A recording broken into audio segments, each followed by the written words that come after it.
श्मशान के प्रेतों ने लिया जब भगवान का नाम। हर हर महादेव दोस्तों, स्वागत है आप सभी भक्तों का भक्ति धारा कहानियाँ चैनल में, जहां हम आपको भक्ति, प्रेम और आस्था से जुड़ी अद्भुत कथाएं सुनाते हैं। आज हम आपको एक ऐसी भक्ति कथा सुनाने जा रहे हैं जो आपके हृदय को भक्ति रस से भर देगी। तो आइए इस दिव्य यात्रा की शुरुआत करें। भारत के एक दूर दराज गांव मलसर की सरहद पर एक पुराना श्मशान घाट था, जिसे गांव वाले भूतों का धाम कहते थे। वहां रात को जाना तो दूर, कोई दिन में भी उस ओर देखने से डरता था। कहते थे वहां आत्माएं भटकती हैं, जो अधूरी इच्छाओं के साथ इस धरती से नहीं गईं। किंवदंती थी कि जो भी वहां गया वह या तो पागल हो गया या फिर दोबारा लौटा ही नहीं। लेकिन इस भय और रहस्य के बीच भी एक कहानी थी, जिसे सिर्फ कुछ वृद्ध लोग जानते थे। एक कथा जो किसी को न बताई जाती थी, क्योंकि डर था कि जो सुनेगा वह भी उस अज्ञात बल का शिकार हो जाएगा। वह कथा शुरू होती है लगभग 50 साल पहले, जब गांव में एक तपस्वी संत आया था, जिसका नाम कोई नहीं जानता था। उसे बस बाबा श्रवणनाथ कहा जाता था। उसकी दाढ़ी कमर तक लटकती थी, आंखें शांत लेकिन गहराई लिए हुए। वह सीधे श्मशान में जा बसा और वहीं बैठकर भगवान का नाम जपने लगा। पूरे गांव ने पहले उसे पागल समझा, लेकिन कुछ ही महीनों में लोग उसकी तरफ खींचे चले आए। कहते थे उसके पास बैठने से मन की अशांति दूर होती है। बाबा ने कभी किसी से दान नहीं मांगा, ना ही कोई तंत्र मंत्र दिखाया। बस एक लकड़ी की माला से लगातार राम राम का जाप करता रहता। एक दिन गांव में एक रहस्यमयी घटना हुई। रात्रि के दूसरे प्रहर में गांव के कुत्ते जोर जोर से रोने लगे। चिड़ियों का कलरव उल्टा हो गया और हवा में जलती चिताओं की गंध आई, जबकि उस दिन कोई चिता जली ही नहीं थी। डर के मारे गांव वाले अपने अपने घरों में छिप गए। सुबह हुई तो पता चला कि गांव के सबसे क्रूर आदमी दुलीचंद की मृत्यु हो गई। दुलीचंद वो इंसान था जिसने अपनी मां को भूखा मारा, अपनी पत्नी को जिंदा जलाने की कोशिश की और पैसे के लिए लोगों की जमीन हड़पी थी। उसकी लाश उसी श्मशान के किनारे पड़ी मिली और उसके शरीर पर अनगिनत पंजों के निशान थे। गांव वालों ने जब बाबा से पूछा तो उन्होंने बस इतना कहा, जब अधर्मी आत्मा पृथ्वी छोड़ती है तो अधर्मी प्रेत उसे लेने आते हैं। ये बात सुनकर गांव में डर और भी बढ़ गया, लेकिन साथ ही बाबा की ओर श्रद्धा भी बढ़ी। समय बीता और धीरे धीरे लोग बाबा के पास अपने दुखों का समाधान मांगने आने लगे, खासकर वे लोग जिनके घरों में भूत प्रेत का साया था। एक औरत आई जिसका बेटा रात को जोर जोर से चीखता था।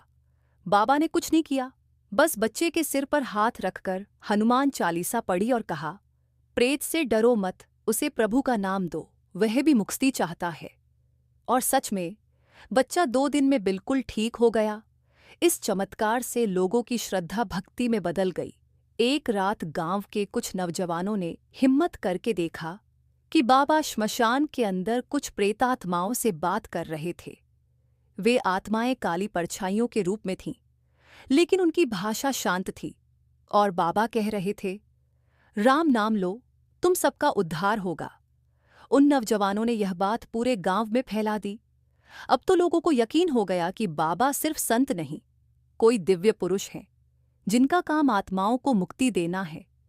लेकिन हर चमत्कार के पीछे एक रहस्य भी होता है, और वो रहस्य तब खुला जब बाबा ने अचानक गांव वालों को बुलाया और कहा, अब मेरा समय समाप्त हो रहा है। मेरे जाने के बाद इस श्मशान में कोई भी बिना प्रभु का नाम लिए ना आए, नहीं तो जिन आत्माओं को मैंने शांत किया है वे फिर उग्र हो जाएंगी। लोगों ने यह बात मानी, लेकिन जैसे जैसे समय बीता, नई पीढ़ी आई और धीरे धीरे लोगों ने बाबा को भुला दिया।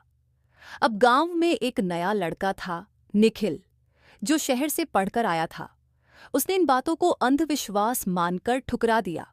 एक दिन निखिल ने अपने दोस्तों के साथ मिलकर श्मशान में कैमरे लगाकर रात की शूटिंग करने का निश्चय किया। वह यूट्यूब पर भूतों का सच नाम से चैनल चलाता था।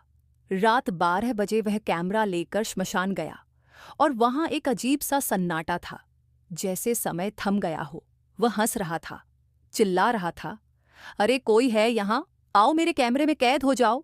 तभी एक ठंडी हवा चली और कैमरा खुद ब खुद रिकॉर्डिंग बंद कर गया। निखिल ने जैसे ही कैमरा उठाया, पीछे से किसी ने फुसफुसाकर कहा, राम नाम लो, नहीं तो पछताओगे। निखिल ने पीछे देखा तो कोई नहीं था, लेकिन कुछ क्षणों में उसे महसूस हुआ कि किसी ने उसकी रीढ़ की हड्डी पर बर्फ सी उंगली रख दी हो। वह डरकर भागा, लेकिन रास्ता भूल गया। पूरा श्मशान गोल गोल घूमता दिख रहा था। उसकी आंखें बंद होने लगीं और तभी उसे कुछ छायाएं घेरने लगीं। एक छाया बोली, हम वो हैं जिन्हें तुमने खेल समझा। तभी एक शांत तेज प्रकाश फैला और बाबा श्रवणनाथ की आकृति प्रकट हुई। उन्होंने कहा, निखिल, ये आत्माएं तुम्हें कुछ नहीं कहेंगी यदि तुम उन्हें वह दो जो मैंने दिया था, प्रभु का नाम। निखिल ने कांपते हुए आंखें बंद की और कहा, राम राम जय राम, और वह चेतना खो बैठा। सुबह गांव के एक पुजारी ने उसे श्मशान के बाहर बेहोश पाया और पास में उसका कैमरा टूटा पड़ा था। निखिल को जब होश आया तो उसकी आंखों में सिर्फ भय नहीं बल्कि श्रद्धा थी। उसने उसी क्षण यूट्यूब से अपना चैनल हटा दिया और गांव में एक छोटा सा मंदिर बनवाया, जिसमें हर शाम हनुमान चालीसा का पाठ होता। लोगों ने देखा कि वह रात को भी अकेले मंदिर में बैठकर जप करता था।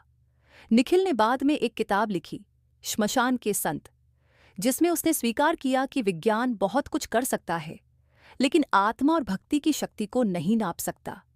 गांव वालों ने फिर बाबा की समाधि पर दीप जलाना शुरू किया और हर पूर्णिमा की रात वहां राम नाम का संकीर्तन होने लगा। कहते हैं अब भी कभी कभी वहां कुछ काली छायाएं दिखती हैं, लेकिन वे किसी को डराती नहीं, बस राम नाम के साथ विलीन हो जाती हैं, क्योंकि उन्होंने भी बाबा से सुना था, जिसका अंत नहीं वो आत्मा है, लेकिन जिसका आरंभ और अंत दोनों भगवान से जुड़ जाए वही मोक्ष है।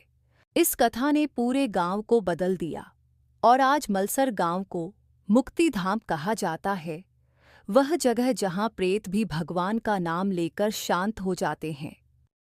दोस्तों, अगर आपको ये कहानी अच्छी लगी हो तो कृपया इसे अपने मित्रों और परिवार के साथ साझा करें और भक्ति धारा कहानियाँ चैनल को सब्सक्राइब करें।